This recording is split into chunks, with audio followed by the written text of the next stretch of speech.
Kasus perseteruan antara Yaimin dan Shahara kini berkembang menjadi bahan sindiran publik. Seorang netizen yang budiman dengan akun @opalpalpale bersama rekan-rekannya membuat parodi lucu namun pedas yang menggambarkan ulang konflik tersebut. Dalam videonya, mereka menyoroti bagaimana masalah kecil bisa berubah menjadi konflik besar hanya karena ego dan keinginan untuk memviralkan seseorang.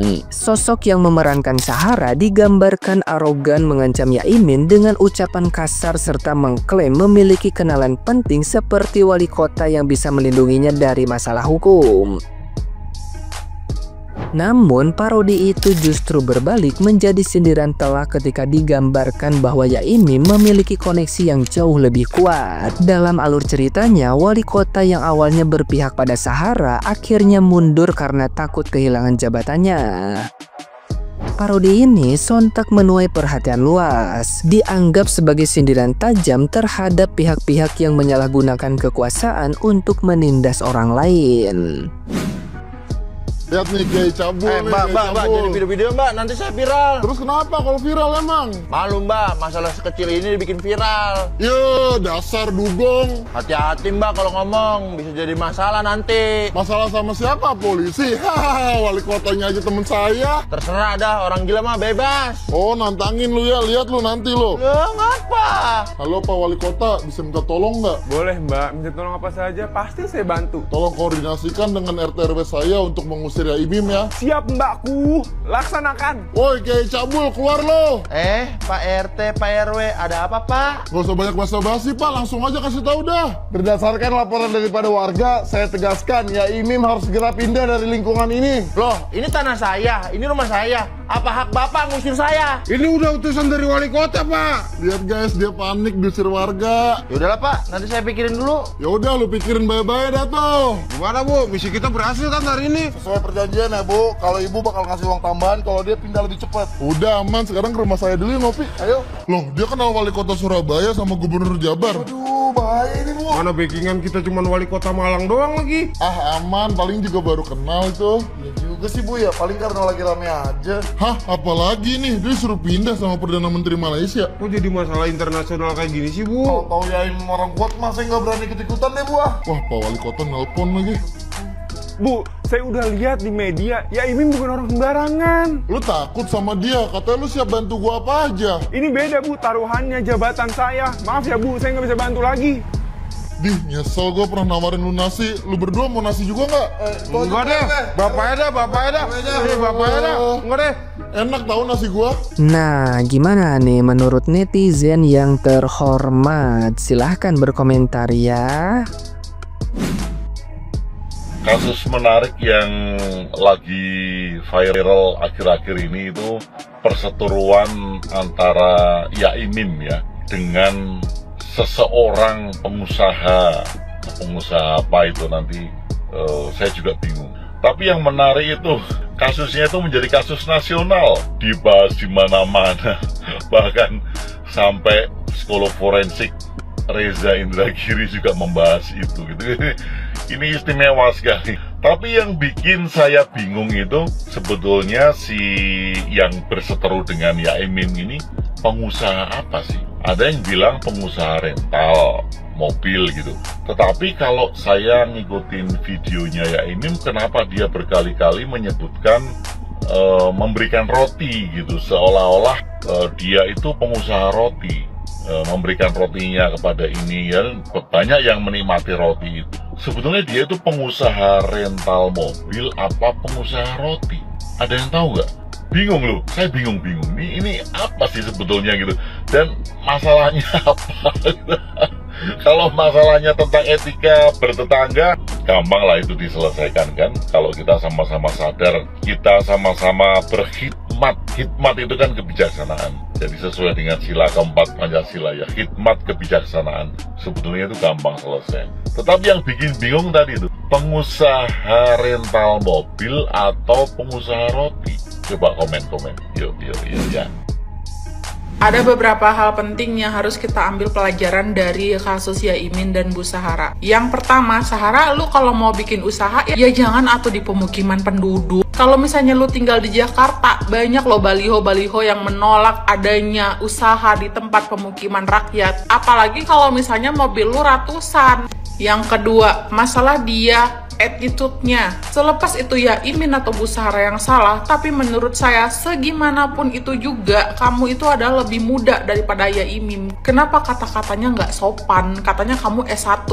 Yang ketiga, jangan mudah percaya sama media sosial karena banyak media sosial itu yang menyesatkan. Makanya untuk para netizen nih, pandai-pandailah memilih berita, pandai-pandailah menyimpulkan akan sesuatu. Jangan sampai nanti di-share balik dan itu menjadi berita hoax. Sekarang tuh publik nggak cuman mau lihat siapa yang paling sedih, siapa yang paling tersiksa, tapi siapa yang manipulatif. Kekuatan media sosial itu benar-benar sudah sangat marak ya di kalangan masyarakat. Jadi kalau misalnya lu bermasalah, ya udah, lu siap-siap aja dihujat. Kalau misalnya mengelola berita hoax sampai yang diupload itu hoax dan itu isinya manipulatif, bukan berdasarkan data, ya siap-siap aja terima resikonya. Jadi kalau misalnya lu emang hobi ngerekam, bikin kayak drama-drama, mending lu pikir dulu dah, jangan sampai nanti apa yang kamu tabur itu yang kamu tuai. Sekarang tuh netizen nggak perlu yang namanya banyak drama, banyak omong, tapi pembuktian aja. Kalau ngikuti kasus Imin dan Suara, ini lahan kita nih, dia paling merasa menguasai di situ. Itu nyata, itu memang ada dalam kehidupan, memang ada. Pasti bakal rame, apalagi yang udah ngerasa. Ini memang kadang ada utama ya, ini terutama orang-orang baru itu yang barusan dia tinggal di suatu tempat. Itu biasa itu kayak kucilkan gitu loh, kayak posisi anak ini kayak dikucilkan gitu loh, kayak apa ya, asingkan gitu loh. Kayak anak baru. Jadi kalau bertetangga itu kayak lagi sekolah, padahal yang kehidupan kita itu di sekitar kita orang-orang tua, tapi pemikirannya itu kayak anak-anak di sekolah masih kecil. Jadi sekawan baru bukannya diajak main malah dikucilkan tuh betanya. Yang berusaha membaur, dia pengen membaur sebenarnya, tapi karena nggak dapat tempat dan nggak welcome, akhirnya ya minder. Apalagi tetangga barunya nih kayak Imin kan berduit, aduh mah udahlah itu. Jadi itu realita berkehidupan sosial. Jangan sampai kita, semoga nggak kayak gitu, dan solusi paling terbaik adalah pindah lokasi. Kasus viral perseteruan antar tetangga ini guys akhirnya memasuki babak baru di mana masing-masing sudah siap dengan laporan ke pihak yang berwenang, dan bahkan sekarang ini udah proses BAP dan sebagainya. Gue jadi ingat waktu awal-awal kasus ini muncul ya, gue termasuk yang skip konten-konten yang sifatnya konflik kayak gini guys, nggak suka, energinya negatif. Yang framing yang terbentuk waktu itu adalah ada seorang tetangga yang katanya itu iri dengan usaha rental dari tetangganya yang lain. Jadi jalan umum yang harusnya bisa dilewati oleh semua orang itu dibatasin lah, dipatok lah, apa segala macem. Jadi intinya framing di awal itu ada seorang tetangga yang red flag, iri sama usaha tetangganya yang punya rental mobil. Sampai akhirnya satu demi satu fakta terkuak, dan ternyata kasus ini penuh plot twist, penuh drama yang jadi perhatian masyarakat luas.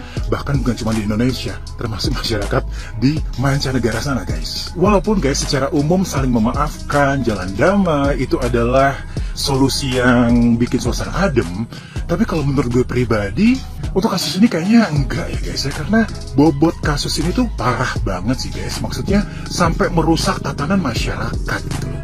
Emang boleh guys perilaku kayak gitu dan tidak tersentuh hukum sama sekali? Ini benar-benar di luar nalar sih guys.